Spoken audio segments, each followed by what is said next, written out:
Bueno, pues damos inicio hoy a un nuevo webinar.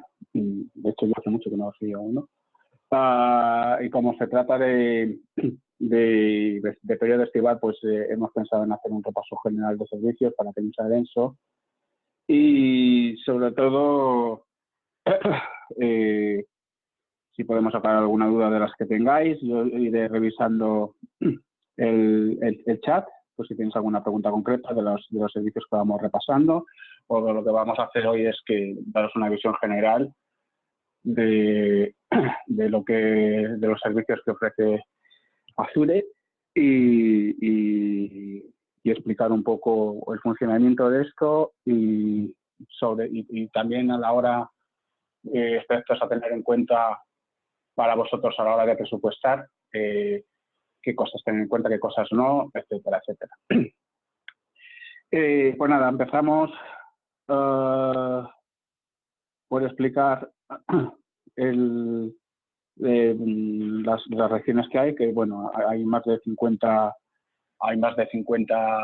regiones y se están construyendo continuamente data centers por todo el mundo. Nosotros principalmente utilizamos los de Europa, ¿vale? Y en Estados Unidos, pero como veis, o sea, continuamente se van abriendo data centers de hecho, este mapa seguramente no está actualizado. O sea, hay que cada semana hay un punto nuevo. Para que sepáis la potencia que tiene esto, pues fijaos, o sea, es impresionante la cantidad de recursos que ha puesto Microsoft en esto. Otro aspecto diferencial de Microsoft es que tienen una política de cumplimiento, de compliance con las regulaciones internacionales de todo tipo, pues que ya les viene desde hace mucho tiempo y tienen gente dedicada a esto y cualquier tipo por ejemplo, el esquema de seguridad nacional española, todas las ISOs habidas y por haber,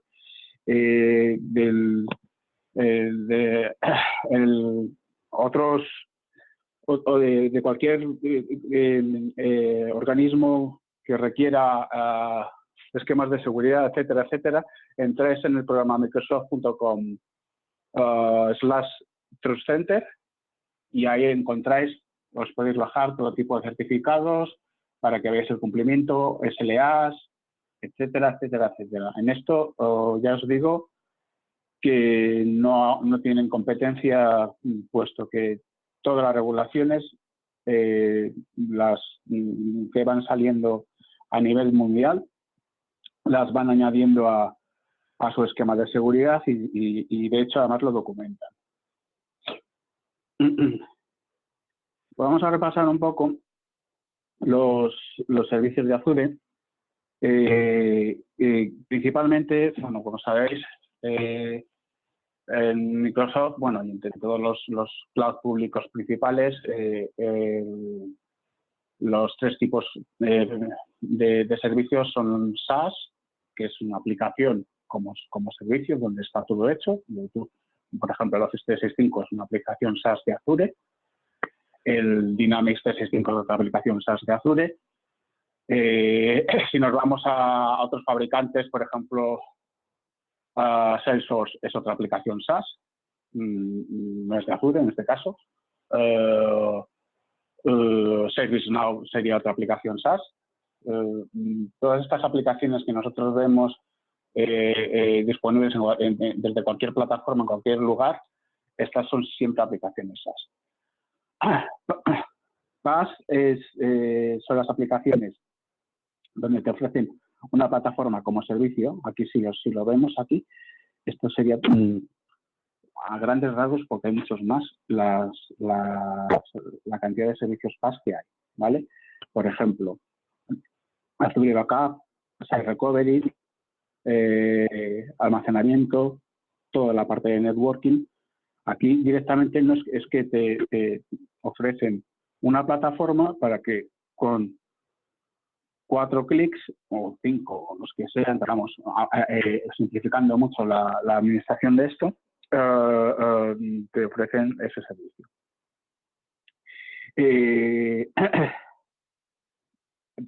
Cabe destacar, por ejemplo, que en la parte de almacenamiento, Site Recovery y sobre todo backup, Azure es el único cloud público a nivel, que ofrece este servicio de manera nativa. Otros clouds lo que hacen es que dan una cuenta de almacenamiento y tú ahí te conectas con tu agente de BIM, con tu agente de Veritas, etcétera, etcétera, y la fabricante que hayas con. Esto además también lo podemos hacer en Azure, de hecho se hace mucho. Pero que sepáis que de forma nativa en un cloud público es el único cloud que tiene este diferencial, ¿vale? Y son servicios que se usan mucho. Es una puerta de entrada, además, para meterte en el mundo del cloud, el hacer un backup de una máquina para un cliente. O tener un Site Recovery, un servicio de recuperación de datos en tiempo real, de manera muy efectiva e infinitamente más barata de lo que los Disaster Recovery venían siendo de forma tradicional, ¿vale? Tener en cuenta que aquí ya tienes que montar otro data center, donde tienes las máquinas paradas, las líneas de datos, tienes que tener, es una línea de datos normal, vamos, el ahorro es de multiplicar por mucho frente a lo que sería un esquema de recuperación de datos. De recuperación de datos en tiempo real, perdona. Vamos a ver, siguiente página. Vale, me han cortado. Mira, sí, a ver, básicamente es el mismo cuadro que este. Lo que pasa que os voy a explicar. Los principales servicios, como os he dicho, es la computación, storage, networking y estos de backup y datos, SQL como servicio. Cuando se trata de cotizar, de tener en cuenta qué cosas podemos optimizar costes y demás en un entorno cloud, nuestro peso máximo de las cotizaciones o lo que más nos va a costar monetariamente siempre es la computación. Esto es lo que podemos programar para que se encienda y se apague y así optimizar costes o incluso hacer un scale up, subirlo de potencia, un scale down, bajarlo de potencia o subirlo en número de servidores o subirlo en número de cores, memoria, etcétera, etcétera, etcétera. El storage sí que es una parte que se queda fija, luego explicaremos estas 4 tipos de storage a qué obedece cada uno, pero esto sí que es una parte que como es un espacio que está utilizándose, pues evidentemente se te van a cobrar. La Virtual Network, siempre que montamos un servicio en Azure, sobre todo ahora en Azure ARM, un servicio de computación se va a montar siempre sobre una Virtual Network. Esta es una de las novedades que hubo con el cambio de ARM a ASM. Antes no era necesariamente obligatorio y ahora sí. El Load Balancer, bueno, pues es un balanceador. Esto es otro de los servicios que no tienen coste. Estos dos no tienen coste. DNS es para el servicio DNS, pues es para que llames a través de un dominio tuyo que tengas, invoque a uno de estos servicios. Tiene un coste también muy económico. La Spread Route es el tráfico dedicado, pues, como diríamos, una línea MPLS, para que tus datos no viajen por Internet y además por Internet público, esto es Internet privado, y que además tiene una SLA donde te aseguran un ancho de banda garantizado, ¿vale? La VPN Gateway, el Traffic Manager igual, pues para balancear tráfico según de dónde venga una petición de un cliente a otro. Y la VPN Gateway, pues esto es básicamente para conectar vuestro entorno de Azure, con vuestro entorno on-premise, ¿vale? Así, espérate, a ver si en el chat alguien tiene ¿qué ancho de banda garantiza la Spare Root? Pues mira, la Spare Root depende del precio, empieza desde 50 megas por segundo, que es el más barato, hasta 10 gigas segundo. O sea, es muy baratito. Depende del puerto que tú elijas. Depende del puerto que tú elijas, te elegirá un ancho de banda garantizado o no. Uno de los de las columnas vertebrales de Azure es el Active Directory. El Active Directory lo que hace es conectar nuestra identidad con todos los servicios que hay en cloud, tanto de Azure como no de Azure, y conectarlos con nuestro entorno on-premises y que además se sincronicen. Para esto, ¿qué es lo que hacemos? El Azure Active Directory al final es un directorio que básicamente es una copia del directorio normal, ¿vale? Del que estamos acostumbrados. Tened en cuenta que aproximadamente más de un 90 o un 95% de las empresas del mundo utilizan Active Directory de Microsoft. O sea, fijaos la potencia que tiene esto. Lo que hace el Active Directory de Connect es conectar tu directorio de Azure con tu directorio on-premise. Y así los usuarios se sincronizan. Puedes conseguir además con esto servicios como Single Sign-On, que un usuario se logue directamente en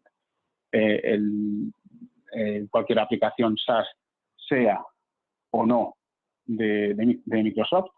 Cuando pone aquí SaaS, pues esto podría ser perfectamente un Box, un SAP, un Salesforce, un ServiceNow, etcétera, etcétera. El portal de aplicaciones que hay aquí es enorme. O sea, aquí con esto tenemos nuestra gestión de identidades completa, el círculo completo.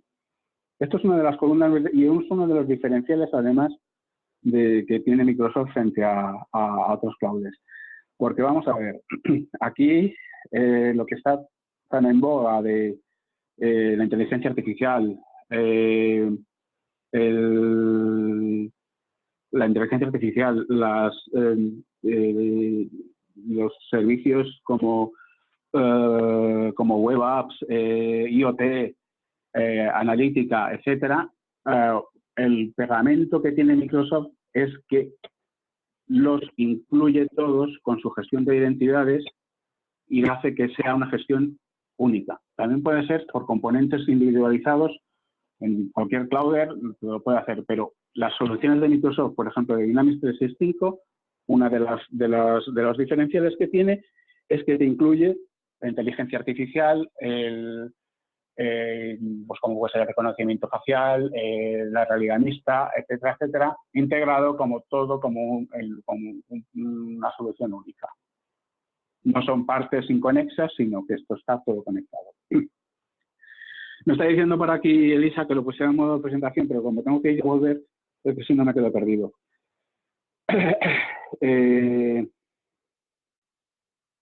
Aquí, bueno, pues vamos a...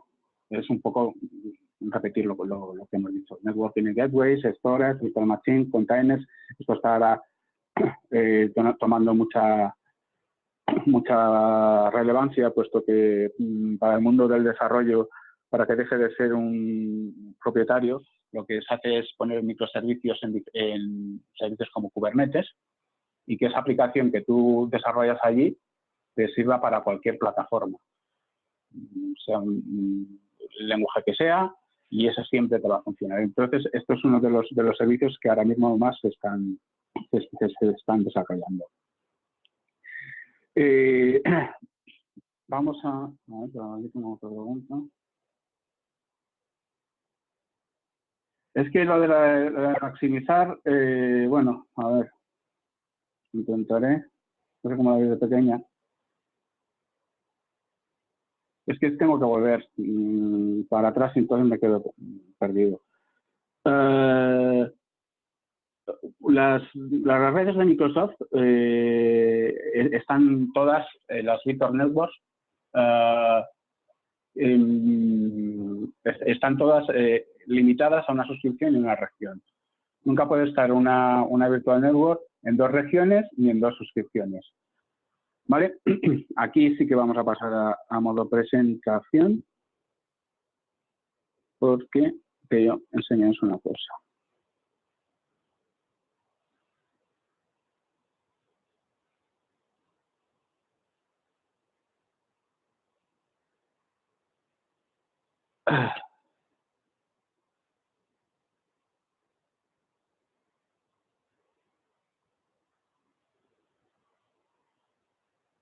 Vale, esto es lo que os decía. Una red está siempre limitada a una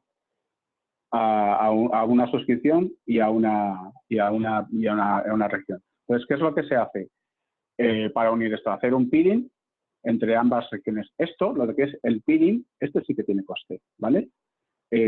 Esto y esto no tiene coste. El unir 2 redes, tantos datos como sincronices, tantos datos se te van a cobrar. Como veis, esto son espacios de direcciones internas, porque esta es tu red interna, esta no es la red pública. Esto estaría dentro de Azure. Y aquí, esto pues sería exactamente lo mismo. Formas de conectarse, como hemos dicho antes, con la VPN Gateway. Aquí puede ser o que se conecte a un sitio o que directamente desde un PC, mediante un certificado, te conectes a tu red. Pues de la misma manera que vosotros accedéis a vuestra internet, a vuestra intranet con un cliente VPN, pues de esa misma manera. Además, de hecho, los gateway son mixtos. Un mismo gateway te sirve para hacer tanto conexiones de punto a sitio como de sitio a sitio, ¿vale?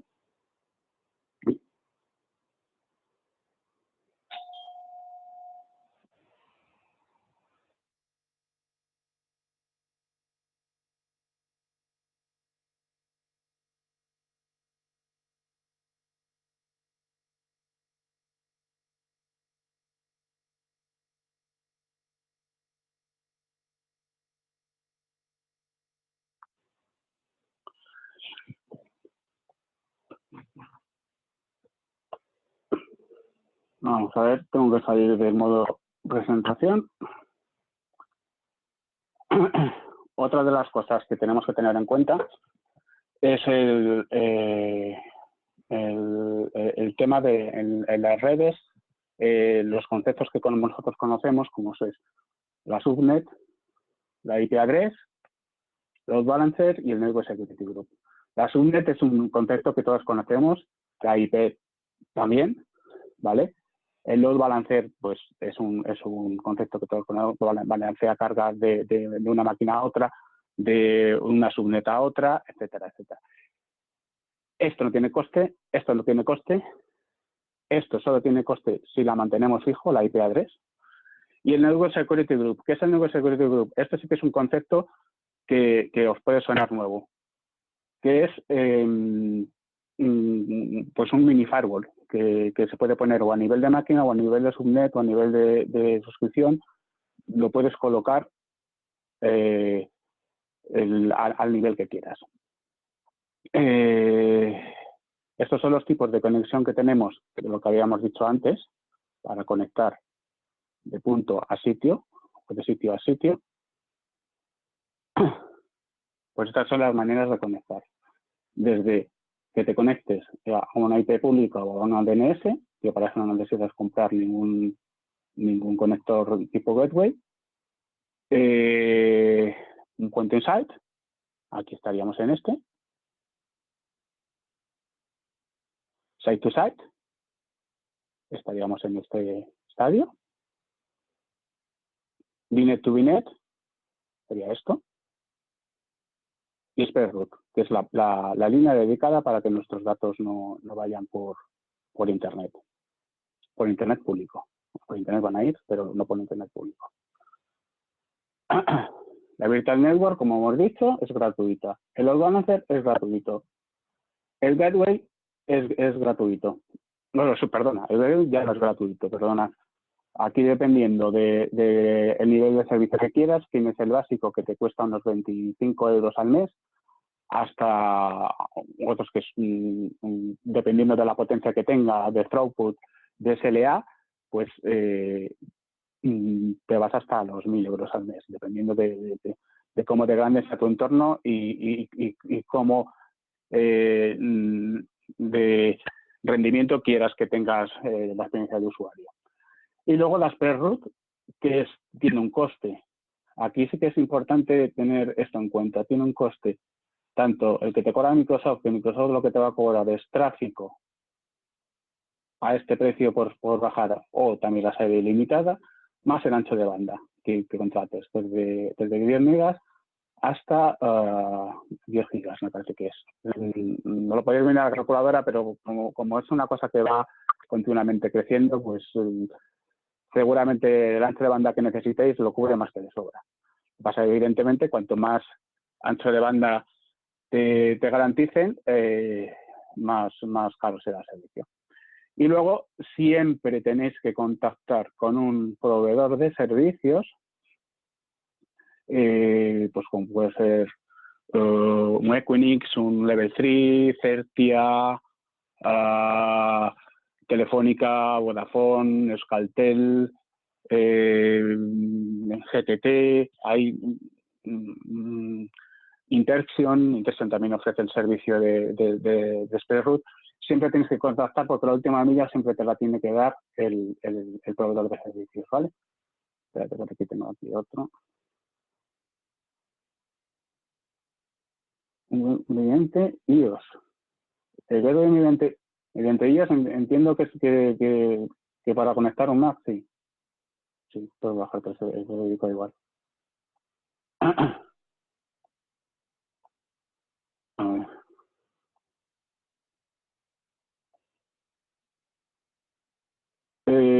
Vamos a ir a los tipos de máquinas virtuales. Pues hay muchísimos tipos de máquinas virtuales. Están de las máquinas de propósito general, las que tienen más relación CPU versus memoria, las que son al revés, más memoria versus CPU, y GPU, que se está utilizando sobre todo para computación junto con los HPCs, porque se ha descubierto que ya no solo para procesamiento gráfico, sino que para cálculo, la GPU es muy eficiente para hacer muchas transacciones.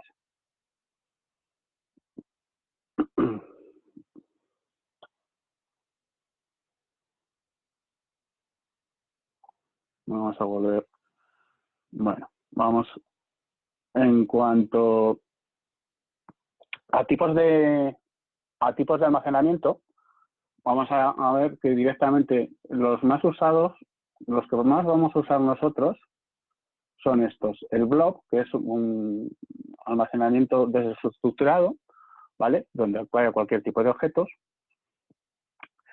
Y la máquina virtual, el disco que se utiliza en la máquina virtual. Dentro de esta, pues hay diferentes tipos de almacenamiento, desde SSD con mucha latencia, o sea, con muy baja latencia y mucho rendimiento. Hay SSD normal, SSD Premium y SSD Ultra Premium que ha salido ahora. luego los discos HDD, que es el equivalente a lo que conocemos, pues sería desde un disco HDD a un disco SSD. Básicamente son los conceptos que todos conocemos. Files, esto que es que, pues mira, esto básicamente es una forma sencilla de tener almacenamientos compartidos en la nube sin tener que montar un entorno de intranet, un entorno de SharePoint, donde requiere un poco más de planificación y complejidad. Esto simplemente es las unidades que nosotros manejamos por protocolo SMB, tipo unidad Z, unidad M, los servidores compartidos tipo NAS que tenemos todos en nuestras empresas, pues es un servicio que lo da Microsoft como PaaS sin que tengas que pagar computación por ello. El almacenamiento en tablas es el almacenamiento que se utiliza sobre todo para bases de datos no SQL, bueno, pues optimiza esas transacciones. Y las colas, pues básicamente es para conectar unas aplicaciones con otras. Esto no sé por qué, pero no pasa. Vamos a pasarlo a modo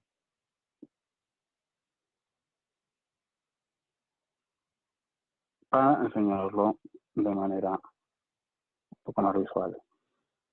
¿Vale? Esto es lo que se estaba comentando, modo blog. La tabla. Esto principalmente es para las notificaciones. Y esto es un servicio que es muy fácil de utilizar y muy sencillo de implementar y nos puede dar para entornos, sobre todo en la pequeña y mediana empresa, una forma muy rápida de subir nuestros archivos a la nube y tenerlo de forma transparente allí. Esto siempre va con protocolo SMB. Ahora se está introduciendo ya seguridad tipo Active Directory y de hecho se pueden ya poner políticas de grupo, etcétera, etcétera, para ver quién no accede a diferentes unidades y volúmenes.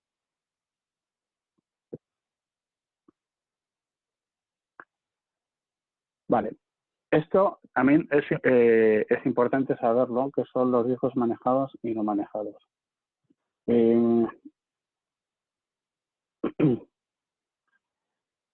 Cuando un disco no está manejado, tú no sabes exactamente dónde reside tu disco. Es como si estuviera... al final el disco acaba siendo el mismo, pero es una manera de que ese disco o tú lo veas, sepas exactamente siempre dónde está, o que sea una caja negra que sabes que está en una NAS. Esto sería un disco no manejado, el manejado. El disco manejado, tú sabes exactamente dónde está tu disco. Esto te da mucho más versatilidad porque tienes más visibilidad del disco, puedes crear un snapshot directamente con un solo clic. De hecho, lo que se va a quedar son los discos manejados. Esto al final acabará en desuso, como pasó con el ASM y el ARM. Esto es un poco decir el tipo de máquinas que se utilizan, lo que os he dicho antes. Vamos a ver si tengo por aquí alguna pregunta. Al parecer, sí, efectivamente es para eso.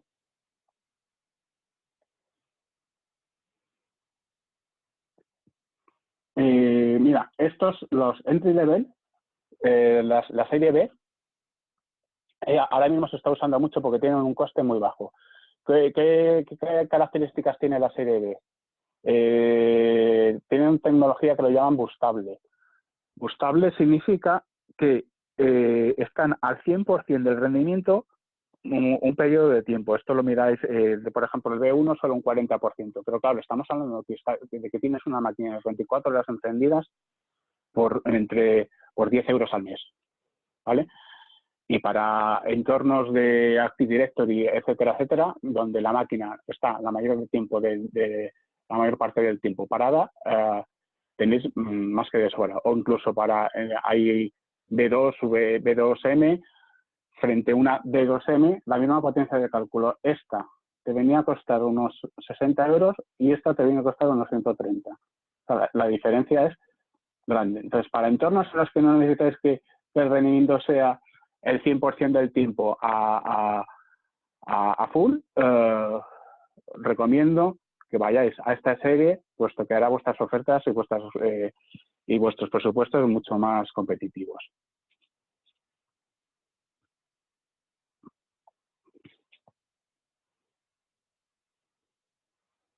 ¿Qué me pasa? A ver.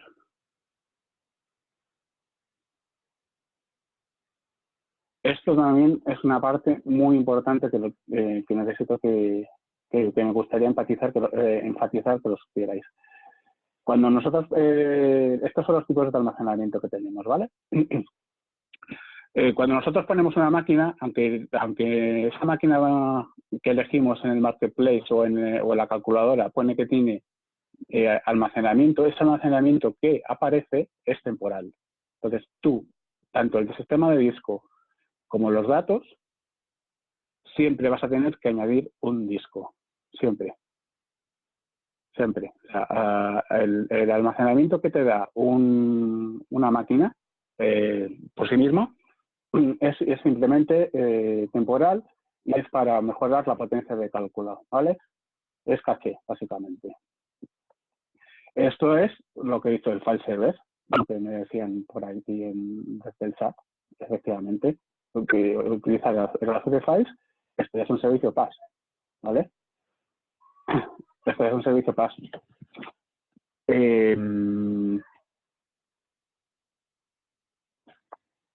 Luego, otra cosa que nos gustaría enfatizar es que Microsoft ahora mismo ya, antes era el 40%, ahora ya creo que es más del 50% de la plataforma que hay dentro de Microsoft es Linux. Microsoft ha dejado ya el discurso atrás de que es Microsoft solo Microsoft y si no es Microsoft no funciona nada o no es interoperable. Esto ya acabó. O sea, aquí ya es el mundo abierto y es la nueva generación de computación y servicios en la nube que no tiene vuelta atrás. Esto es lo que os decía antes del backup, ¿vale?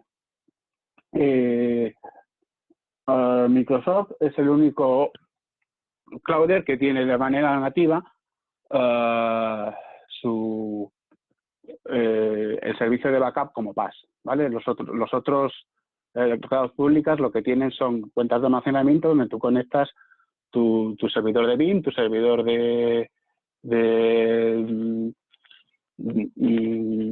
fabricante de ARC, del que sea, ¿vale? Entonces, aquí dentro de esto tenemos el Azure Backup de una máquina, ¿vale? El Azure Backup dentro de una máquina on-premise, perdona, donde dentro de este habrá de ficheros y carpetas o de SQL. Y dentro de Azure, pues hacer snapshots completos de la máquina. El Azure Backup Server es para cuando tú quieres tener más versatilidad en el backup, que no sea simplemente más funcionalidad, que te recupere una base de datos, que te recupere un servicio de SharePoint, de Active Directory. Necesitas tener siempre un servidor intermedio que haga de caché entre Azure y tu servidor. El Site Recovery es lo que os decía antes. De hecho, el que más se utiliza, se puede utilizar solo como orquestador o que esté replicando continuamente a Azure y en caso de caída hace un failover y cae y se empieza a computar desde Azure. Vosotros aquí solo estáis pagando los agentes de la máquina, ya que el tráfico de subida y de bajada no tiene coste, porque es un servicio PaaS. Aquí, tener en cuenta que pasa lo mismo, ¿vale? Entonces, si tienes que bajar, subir y demás, el tráfico de subida y de bajada está incluido. Si lo único que tienes es un servicio de almacenamiento de Veritas, de BIM, de Commvault, de ARC, de Acronis, el que sea, el almacenamiento, o sea, el tráfico de bajada sí que se os va a cobrar, el de subida no.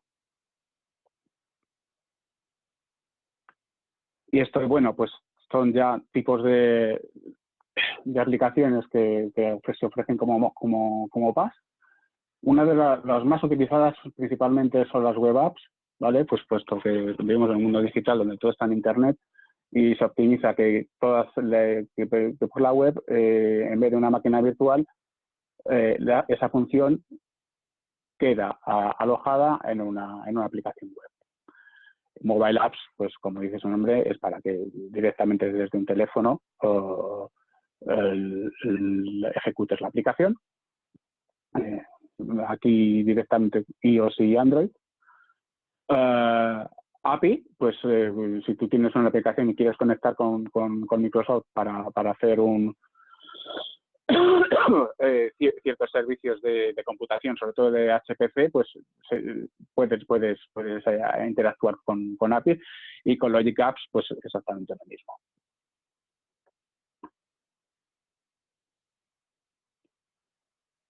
Vale. Migraciones.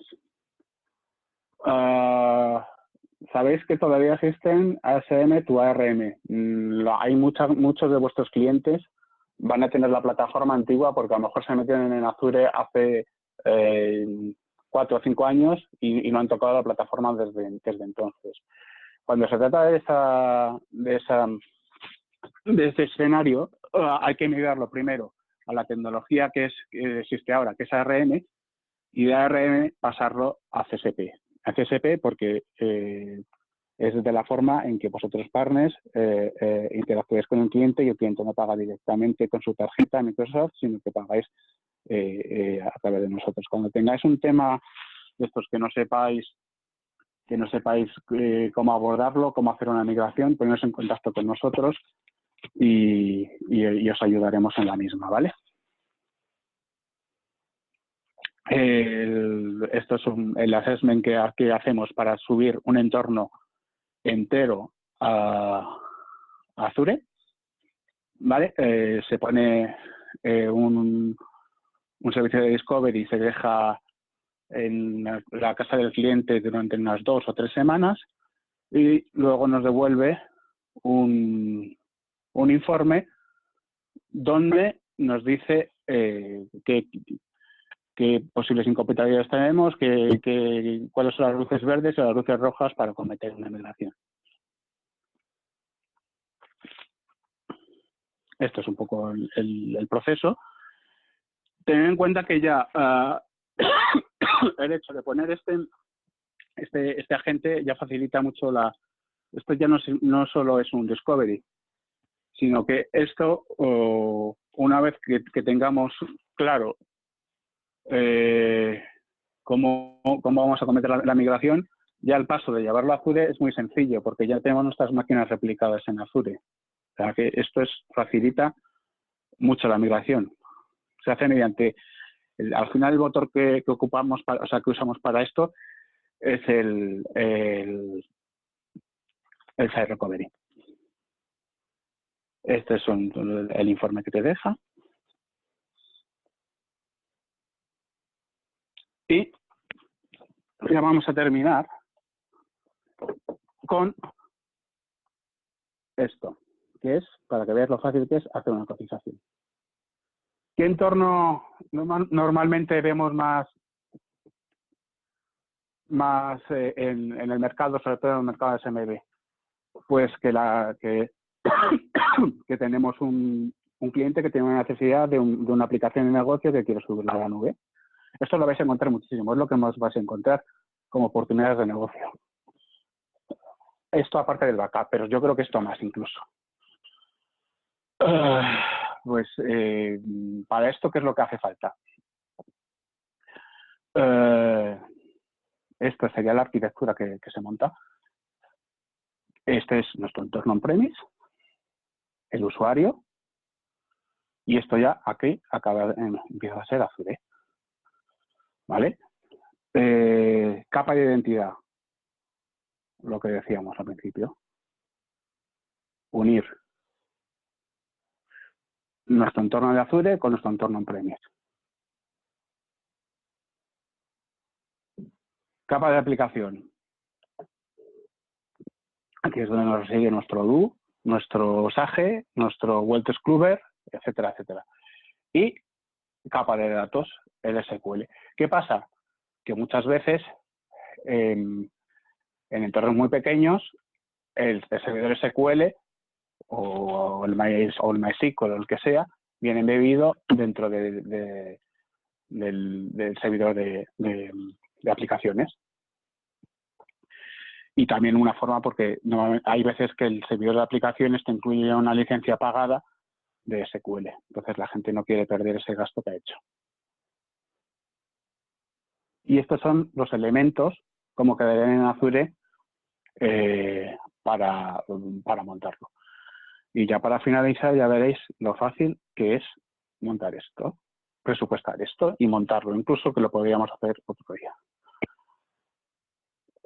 Calculadora Azure.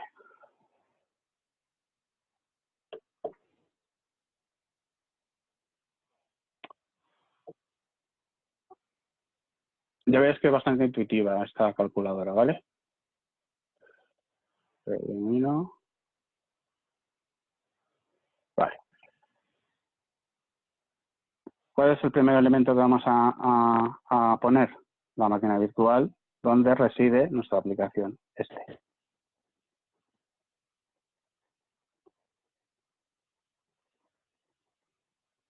¿Qué región vamos a utilizar? Pues mira, normalmente aquí vamos a utilizar norte de Europa. Los que más utilizamos son Europa Occidental y norte de Europa. Vamos a pasarlo esto a euros.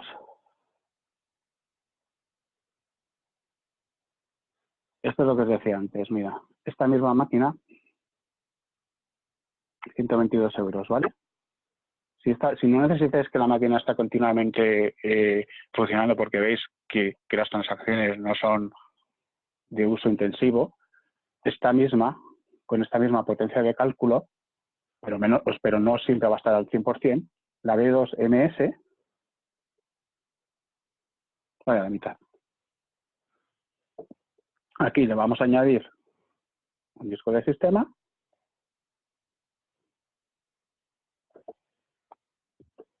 Y transacciones son de escritura, lectura, borrado, etcétera.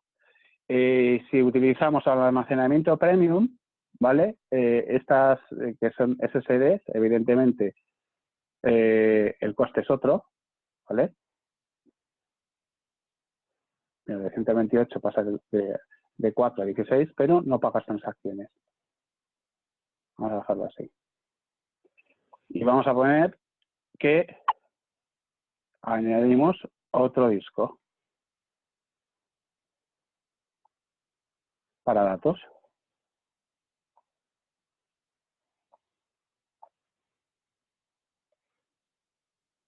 Norte de Europa.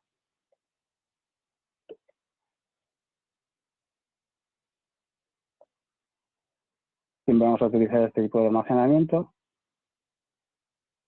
Vamos a poner managed y vamos a poner que necesitamos otros 128 para nuestra aplicación. Y nuestras transacciones.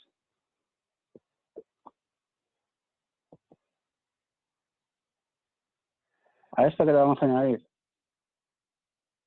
nuestra capa de datos.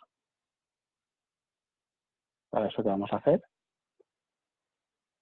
Los servicios de SQL como PAS, que hace que sea mucho más... mira, tener en cuenta que una licencia de SQL para Azure o modo SPLA tiene un coste aproximadamente de unos 230 euros al mes o una cosa así o algo más. Esta misma, como servicio como PAS, que es mucho más fácil de trabajar y de implementar, ¿vale? Aquí lo llaman DTUs, nivel estándar. Aquí la licencia está incluida, ¿vale? El almacenamiento está incluido. 7 días de backups están incluidos. Entonces, se mide en DTUs, que al final DTU es potencia de cálculo, ¿vale? Aproximadamente un S3 sería lo que un SQL estándar en un servidor estándar tendríais y os costaría unos 500 euros. Mirad lo que os cuesta aquí.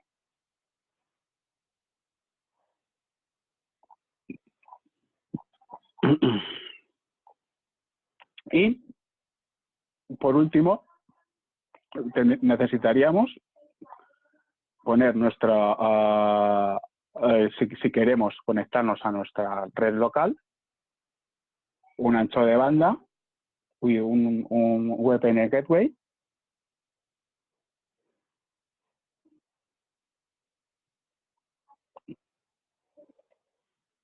Ah, vale, esto se paga por horas.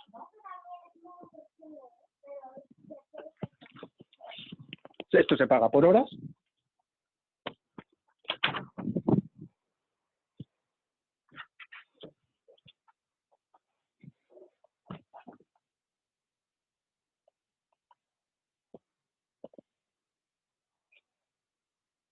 ¿Vale?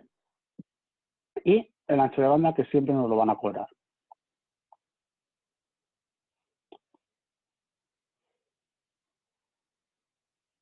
Que son las bajadas de datos.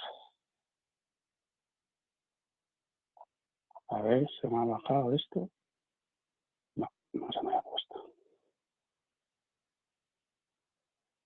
Norte de Europa.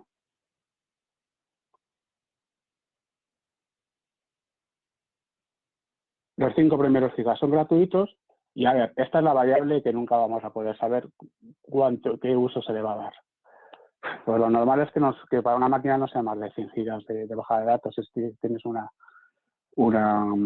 aplicación de negocio ahí.